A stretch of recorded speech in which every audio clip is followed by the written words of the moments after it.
A Inglaterra se formou na região da Grã-Bretanha, que é essa ilha próxima aí do continente europeu que vocês estão vendo no mapa. Só um esclarecimento, pessoal. Na ilha da Grã-Bretanha, nós temos três regiões importantes, que são a Inglaterra, que aparece aí agora na cor vermelha, a região de País de Gales, que aparece na cor laranja, e também a região da Escócia, mais ao norte, que aparece na cor rosa. A ilha da Grã-Bretanha, durante muito tempo, ela foi ocupada aí pelos povos anglo-saxões. E no século XI, o rei dos anglo-saxões, o rei Eduardo, acabou falecendo sem deixar herdeiros diretos aí ao trono. E o que aconteceu foi que isso provocou uma disputa pelo poder, ali na região da Inglaterra, principalmente, para ver quem queria ocupar o lugar aí do rei Eduardo. Quem acabou entrando na disputa foi um sujeito chamado Guilherme, que na verdade era o líder dos normandos. Os normandos, pessoal, era um povo que vivia na região da Normandia, que fica na área onde atualmente é mais ou menos ali o norte da França. No mapa, como vocês estão vendo, é essa região indicada na cor amarela. Então, a partir dessa região, o Guilherme liderou os normandos num ataque à ilha da Grã-Bretanha, com o intuito aí de conquistar o trono da Inglaterra. E ele conseguiu fazer isso em 1066, depois de vencer a Batalha de Hastings. Nessa nova imagem que está aparecendo no slide, nós temos aí um pedaço da chamada tapeçaria de Bayeux, que narra os episódios relativos aí à conquista normanda da Inglaterra por parte do Guilherme, que ficou conhecido inclusive como Guilherme o Conquistador. Então essa imagem é justamente um pedaço aí dessa tapeçaria que mostra, que retrata justamente a Batalha de Hastings, que foi essa batalha na qual o Guilherme conquistou a Inglaterra e assumiu aí o trono daquela região da Grã-Bretanha.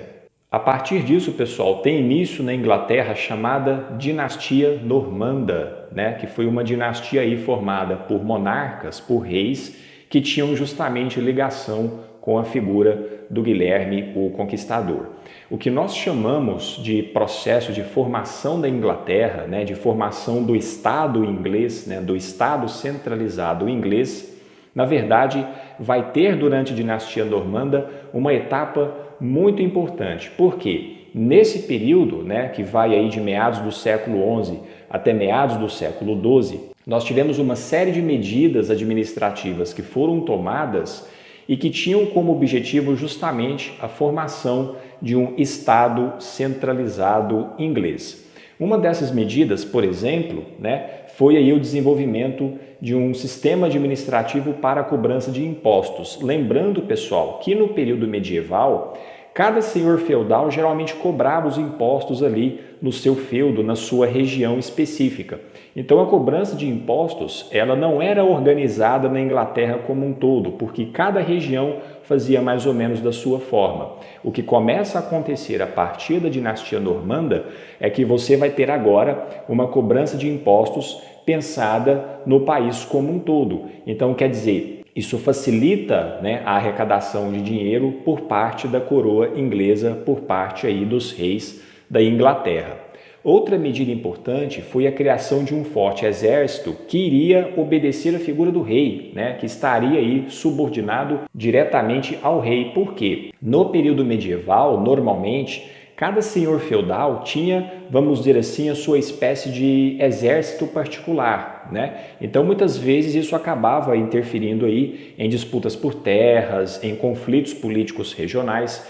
Então, a partir da dinastia normanda, o que acontece? Você tem a formação de um grande exército que está diretamente subordinado à figura do rei, E, portanto, esse exército ele vai aí se sobrepor, a qualquer tipo de força militar que não tivesse ligação com a figura do rei. Quer dizer, é uma forma da coroa ter aí um poder militar a favor dela, diretamente a favor dela. Uma outra medida, como vocês podem ver no slide, foi justamente a divisão do reino em condados, os shires, que eram controlados aí pela nobreza, ou seja, pelos grandes proprietários de terras, e eram fiscalizados também por funcionários chamados sheriffs. Qual foi a importância dessa medida? Bom, pessoal, nenhum rei consegue estar 100% do tempo em 100% dos lugares. Então, qualquer governante, né, ele vai precisar da ajuda de pessoas para administrar um determinado território.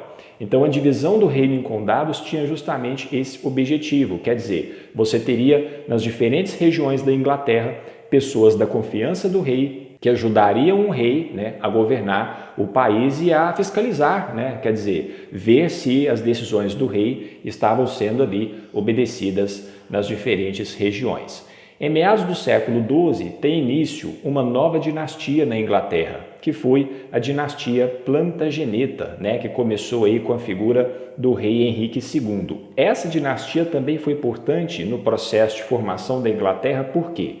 Porque ela estabeleceu a justiça real e ela também estabeleceu aí uma lei comum que iria valer nas diferentes regiões da Inglaterra. Mais uma vez, precisamos comparar esse período com o período medieval. No período medieval, turma, geralmente em cada feudo, né, quando você tinha, por exemplo, um crime sendo cometido ou coisa do tipo, o próprio senhor feudal normalmente agia como juiz, quer dizer, ele estabelecia, né, o que podia, o que não podia ser feito ali naquele feudo. A partir dessa dinastia, portanto, isso muda. Por quê?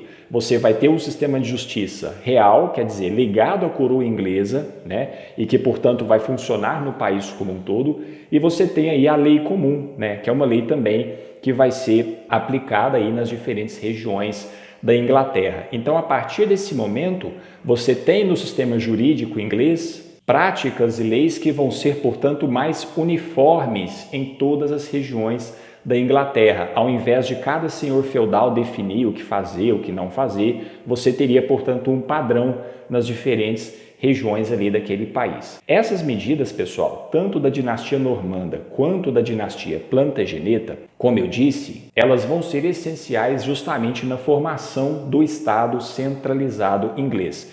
Então vejam que isso foi um longo processo, né, que foi aí se desenrolando ao longo de vários anos. Mas a partir do final do século XII, esse processo, né, de consolidação do Estado centralizado inglês passou a enfrentar alguns obstáculos. As dificuldades começaram durante o reinado do rei Ricardo I, que aparece aí nessa fotografia, né? Na verdade, é uma estátua do Ricardo I que existe aí na cidade de Londres nos dias de hoje.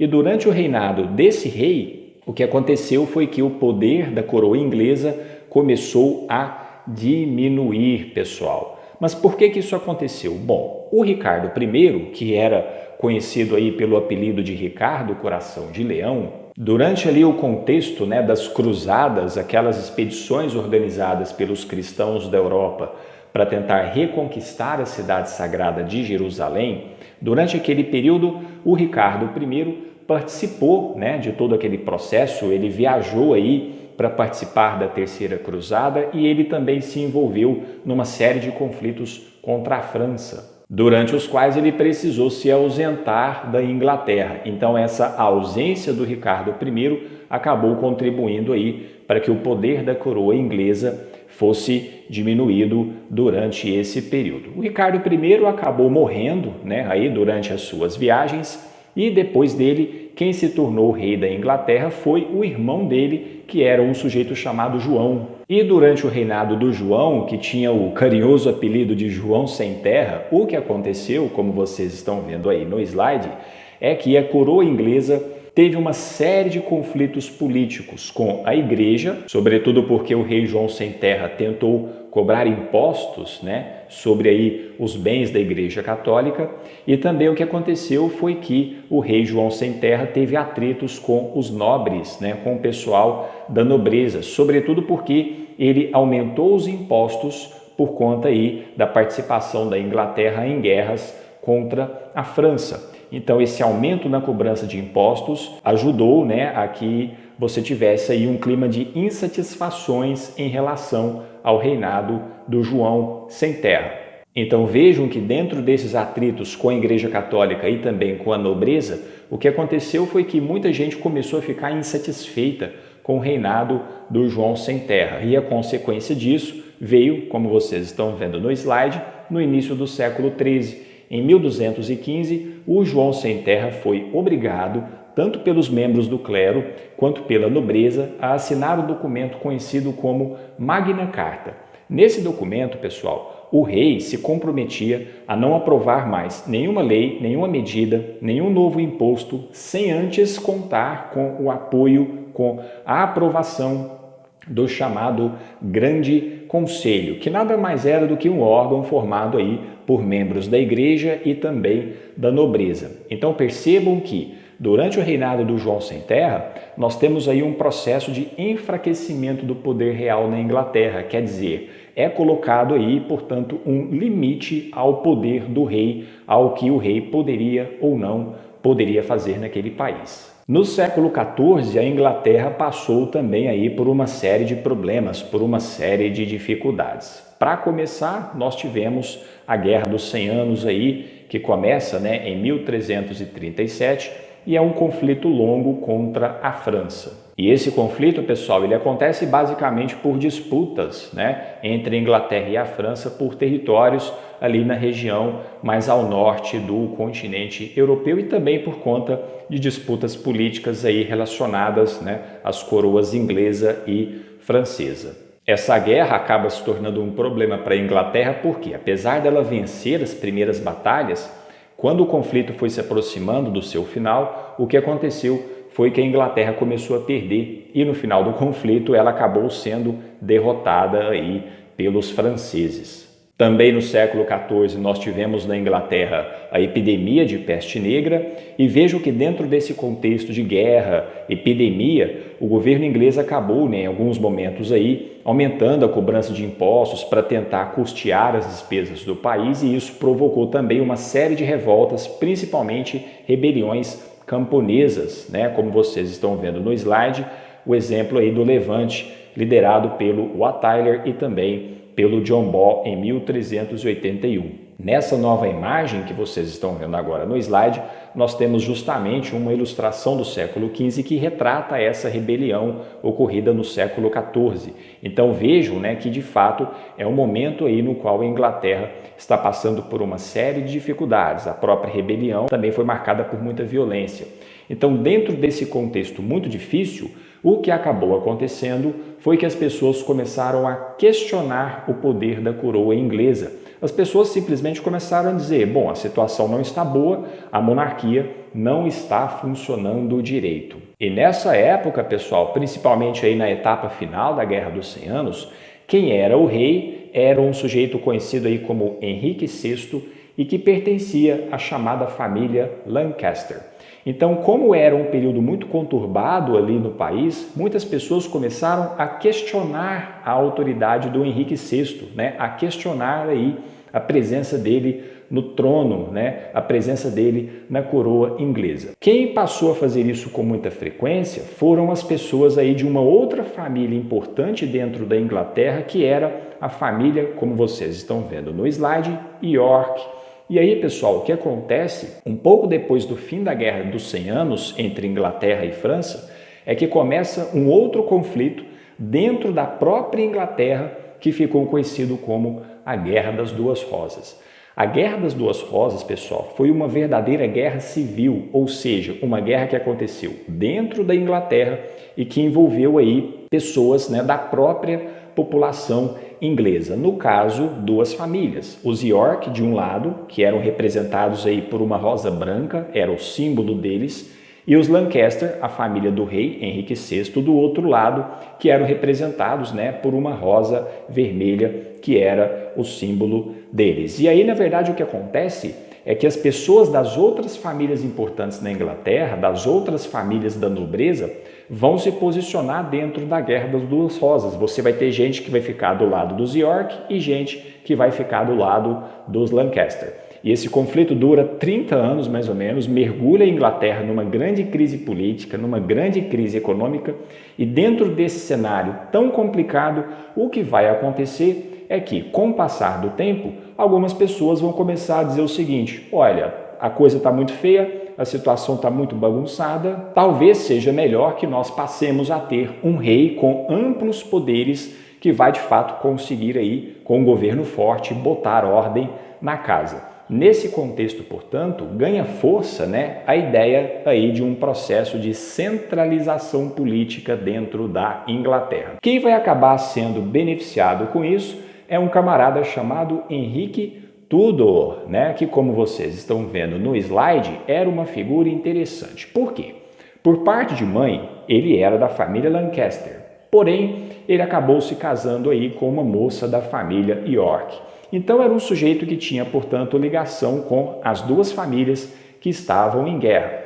Por conta disso, muitas pessoas passaram a ver na figura do Henrique Tudor um provável novo rei para a Inglaterra. E aí, pessoal, nós precisamos nos lembrar do seguinte: durante a Guerra das Duas Rosas, o que aconteceu foi que, dentro das disputas, dos conflitos, né, das guerras, das batalhas, os Lancaster e os York foram se alternando no poder.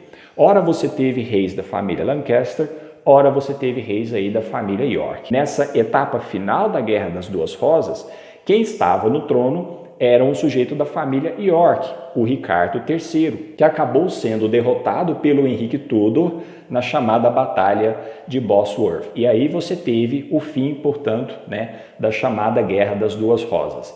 Eu tenho aqui uma imagem que é muito interessante, porque ela mostra exatamente as rosas que eram símbolos, né, dessas famílias importantes da Inglaterra. Vejam aí a rosa vermelha dos Lancaster, a rosa branca dos York e a rosa da família Tudor, que era uma rosa que misturava tanto o vermelho como o branco. Como eu disse, o Henrique Tudor tinha ligação com as duas famílias em guerra e ele acabou sendo responsável, né, por dar fim aí ao conflito conhecido como a Guerra das Duas Rosas. A partir disso, pessoal, nós vamos ter, portanto, o governo do Henrique Tudor, né? Ele ganha o título aí de Henrique VII e veja que ele vai governar a Inglaterra entre 1485 e 1509. E é a partir do governo dele que nós temos aí o processo de concentração do poder nas mãos do rei. Quer dizer, ao invés de você ter limites ao poder do rei, como era estabelecido lá na Magna Carta, que eu comentei anteriormente, você passa a ter, a partir do reinado do Henrique VII, uma grande concentração de poder nas mãos do rei. Quer dizer, o rei vai se sobrepor, né,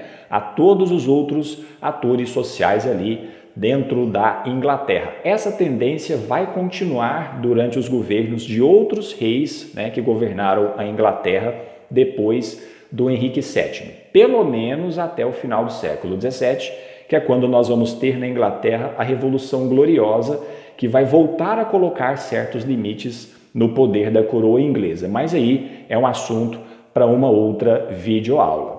Durante o reinado do Henrique VII, pessoal, nós temos aí duas coisas importantes. A primeira delas é que a burguesia, a classe de comerciantes, vai se tornando cada vez mais importante do ponto de vista econômico, né? Inclusive, os burgueses começam a adquirir terras, eles começam, portanto, a investir numa série de negócios. E nós temos, por parte da coroa inglesa, uma série de medidas, uma série de políticas que vão favorecer o desenvolvimento comercial e o desenvolvimento econômico da Inglaterra, como, por exemplo, a construção de portos, o estímulo ao comércio, o estímulo à construção naval, à marinha, né? Quer dizer, a construção de navios. Então vejam que é a partir do reinado do Henrique VII que a Inglaterra começa a lançar as bases, né, que depois, lá na frente, vão permiti-la, né, se tornar aí um país que vai ser, de fato, uma potência econômica, uma potência comercial no planeta como um todo. Mas esse também é assunto para uma outra videoaula. E é isso, pessoal. Espero que vocês tenham entendido, né, um pouquinho aí sobre o processo de formação da Inglaterra. Se esse vídeo foi útil para você, deixa o like, aproveita, se inscreve no canal também e compartilhe o vídeo nas suas redes sociais para a gente divulgar o conteúdo do canal para mais pessoas, tá bom? Vou ficando por aqui, vejo vocês no próximo vídeo, abraço!